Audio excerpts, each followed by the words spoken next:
Work and its Secret. Delivered at Los Angeles, California, January 4, 1900. One of the greatest lessons I have learned in my life is to pay as much attention to the means of work as to its end.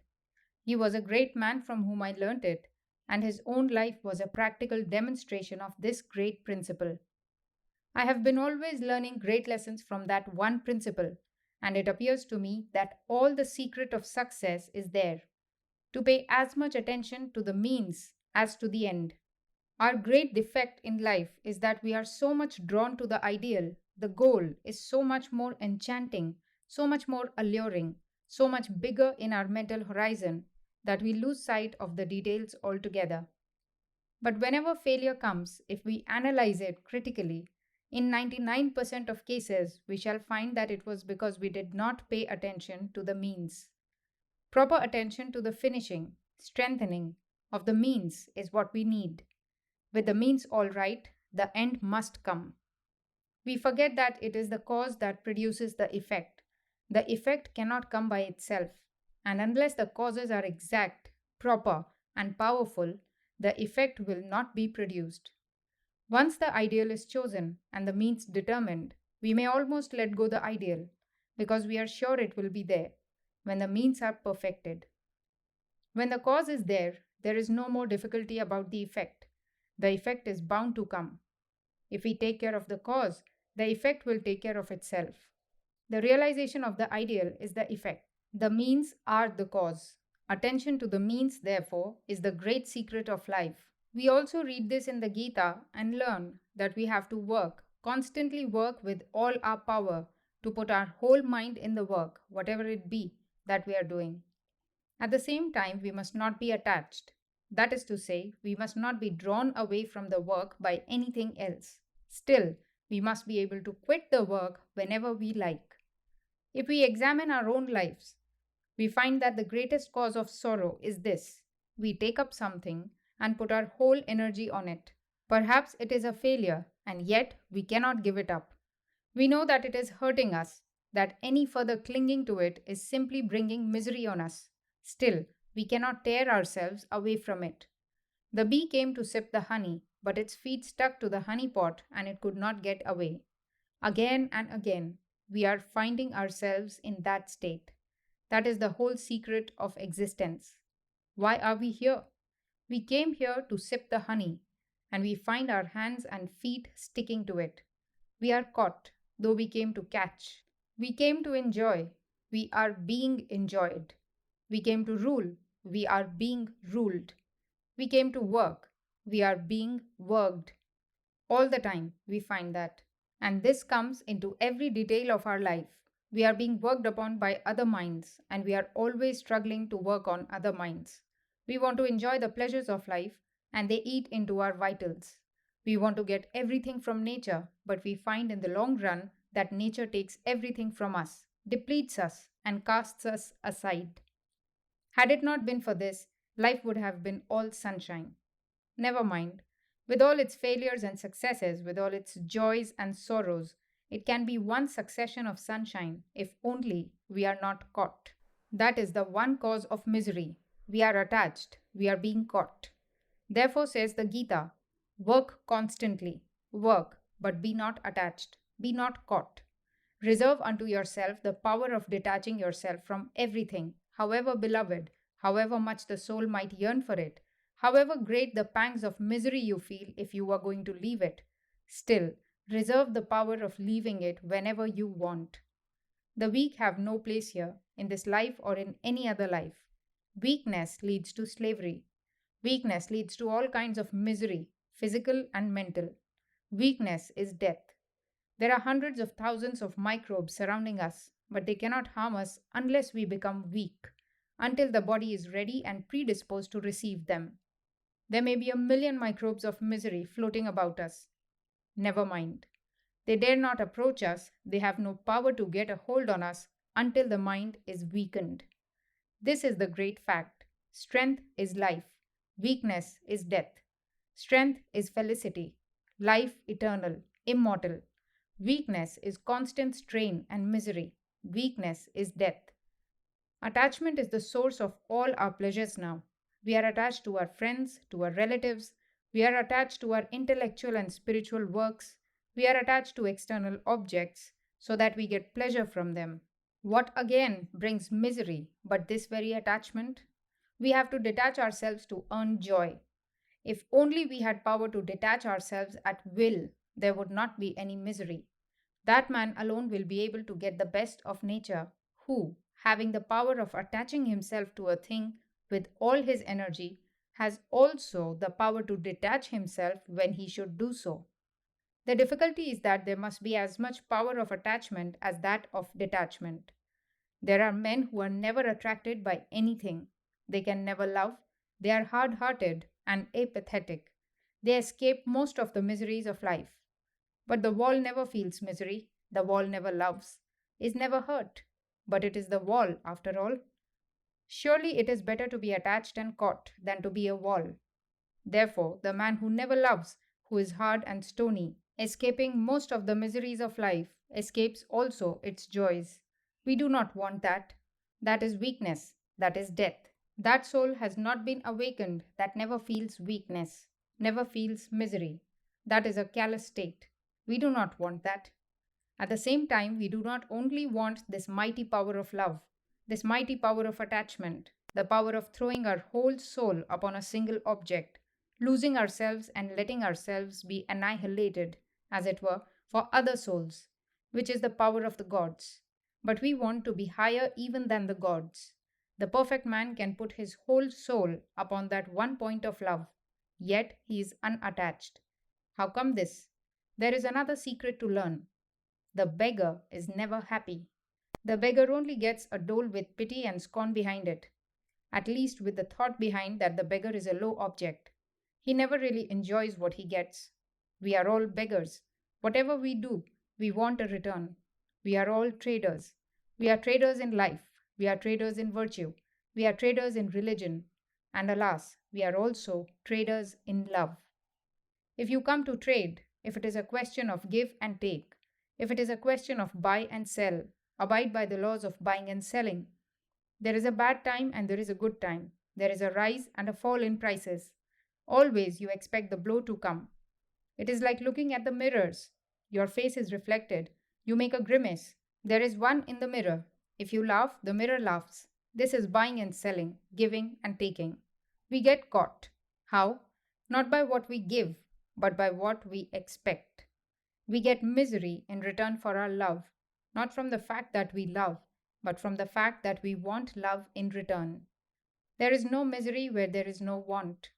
Desire, want, is the father of all misery. Desires are bound by the laws of success and failure. Desires must bring misery. The great secret of true success, of true happiness, then, is this. The man who asks for no return, the perfectly unselfish man, is the most successful. It seems to be a paradox. Do we not know that every man who is unselfish in life gets cheated, gets hurt? Apparently, yes. Christ was unselfish and yet he was crucified. True, but we know that his unselfishness is the reason, the cause of a great victory, the crowning of millions upon millions of lives with the blessings of true success. Ask nothing, want nothing in return. Give what you have to give. It will come back to you. But do not think of that now. It will come back multiplied 1,000-fold. But the attention must not be on that. Yet have the power to give. Give, and there it ends. Learn that the whole of life is giving, that nature will force you to give. So, give willingly. Sooner or later, you will have to give up. You come into life to accumulate. With clenched hands, you want to take. But nature puts a hand on your throat and makes your hands open. Whether you will it or not, you have to give. The moment you say, I will not, the blow comes. You are hurt.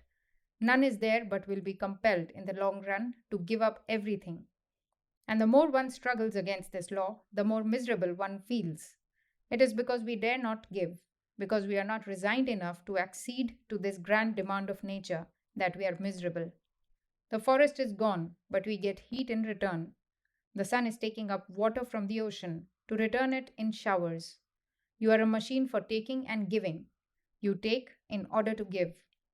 Ask, therefore, nothing in return, but the more you give, the more will come to you. The quicker you can empty the air out of this room, the quicker it will be filled up by the external air.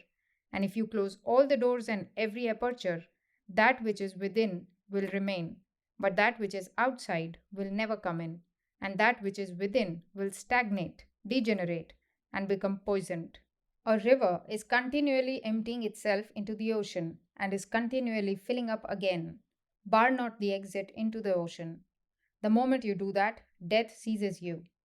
Be therefore not a beggar, be unattached. This is the most terrible task of life. You do not calculate the dangers on the path. Even by intellectually recognizing the difficulties, we really do not know them until we feel them. From a distance, we may get a general view of a park. Well, what of that? We feel and really know it when we are in it. Even if our every attempt is a failure and we bleed and are torn asunder, yet, through all this, we have to preserve our heart. We must assert our Godhead in the midst of all these difficulties. Nature wants us to react, to return blow by blow, cheating for cheating, lie for lie, to hit back with all our might. Then it requires a super divine power not to hit back, to keep control, to be unattached. Every day we renew our determination to be unattached. We cast our eyes back and look at the past objects of our love and attachment, and feel how every one of them made us miserable. We went down into the depths of despondency because of our love. We found ourselves mere slaves in the hands of others. We were dragged down and down. And we make a fresh determination. Henceforth, I will be master of myself. Henceforth, I will have control over myself. But the time comes, and the same story once more. Again, the soul is caught and cannot get out. The bird is in a net, struggling and fluttering. This is our life. I know the difficulties. Tremendous they are, and 90% of us become discouraged and lose heart, and in our turn, often become pessimists and cease to believe in sincerity, love, and all that is grand and noble. So we find men who, in the freshness of their lives, have been forgiving, kind, simple, and guileless, become in old age lying masks of men. Their minds are a mass of intricacy. There may be a good deal of external policy, possibly. They are not hot headed, they do not speak, but it would be better for them to do so. Their hearts are dead, and therefore they do not speak. They do not curse, not become angry, but it would be better for them to be able to be angry, 1,000 times better to be able to curse. They cannot. There is a death in the heart, for cold hands have seized upon it, and it can no more act, even to utter a curse, even to use a harsh word. All this we have to avoid. Therefore, I say, we require super divine power. Superhuman power is not strong enough. Super divine strength is the only way out. By it alone, we can pass through all these intricacies, through these showers of miseries, unscathed. We may be cut to pieces, torn asunder, yet our hearts must grow nobler and nobler all the time. It is very difficult, but we can overcome the difficulty by constant practice. We must learn that nothing can happen to us unless we make ourselves susceptible to it. I have just said, no disease can come to me until the body is ready. It does not depend alone on the germs, but upon a certain predisposition which is already in the body. We get only that for which we are fitted. Let us give up our pride and understand this, that never is misery undeserved. There never has been a blow undeserved. There never has been an evil for which I did not pave the way with my own hands. We ought to know that. Analyze yourselves, and you will find that every blow you have received came to you because you prepared yourselves for it. You did half, and the external world did the other half. That is how the blow came. That will sober us down.